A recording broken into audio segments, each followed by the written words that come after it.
Sometimes the patient has more than one symptom. The advice from Dr. Schmidt and Dr. Thompson is that you want to always select the most serious symptom. And if none of the symptoms are serious, then select the one that has the highest likelihood of needing to be seen. For example, with a child, you'd select earache rather than a cough, cold, or fever. If you're not sure where to start, you can always ask the caller, which symptom are you most concerned about? However, sometimes the call may require using two or more protocols, and typically this is for symptoms that are in unrelated body systems.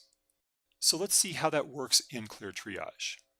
On the screen, we're partway through a call where Mom has called about her son Ron, and Ron's had a sore throat for about the last 24 hours. His temperature is 101, and he also has hives on his abdomen. So I started this call, I triaged the sore throat, and I went through the triage questions here, and the first positive triage question I got to was that it's probable viral pharyngitis. And so I've selected that, and home care is the right disposition. So then I went through the care advice listed here and the reasons to call back. However, Ron also has hives on his abdomen, so I want to be able to triage and give care advice for those hives. So what I want to do is click on the Protocols tab, come back here to the search box, and type hives, and click on the Pediatric Hives Protocol. I can then go through, press Next, and I can triage the hives. If I go through these questions, in this case, I'm going to wind up with hives with no complications. I can press Next, and then I can talk to the mom about localized hives.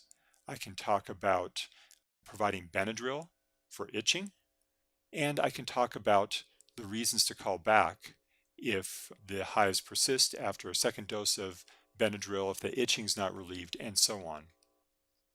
And then if the mom, while I'm talking about the hives, has another question about the sore throat, I can come back to the hives protocol up top here now, select sore throat, and maybe she was asking about the contagiousness, so I can talk about when Ron is going to be able to return to school.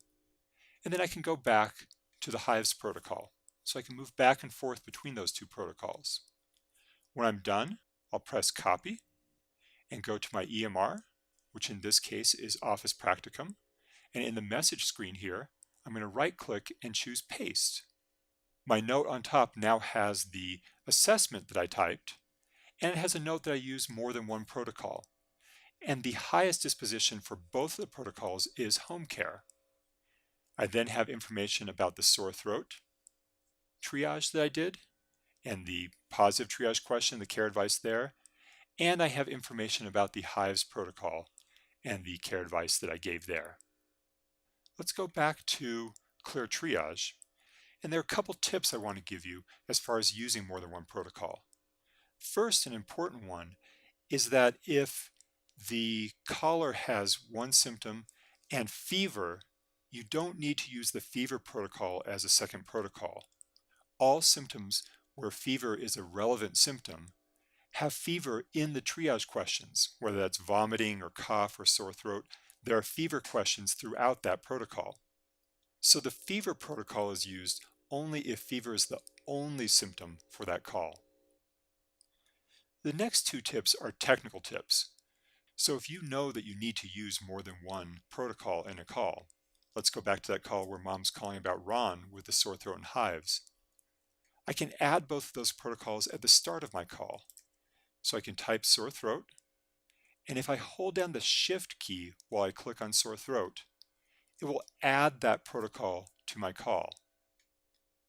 I can type hives now and hold the Shift key while I click on hives, and that also gets added to the call. So I now have both protocols in my call. Another technical hint is that if you add a protocol and decide that you don't want to use it in the call, that it's not relevant to that call, the little X next to the protocol can be used to remove that protocol from the call. In general, though, the process for using two or more protocols with ClearTriage is that you triage one of the symptoms, you come back to the Protocols tab, find the next protocol, select that, and go ahead and triage the second symptom.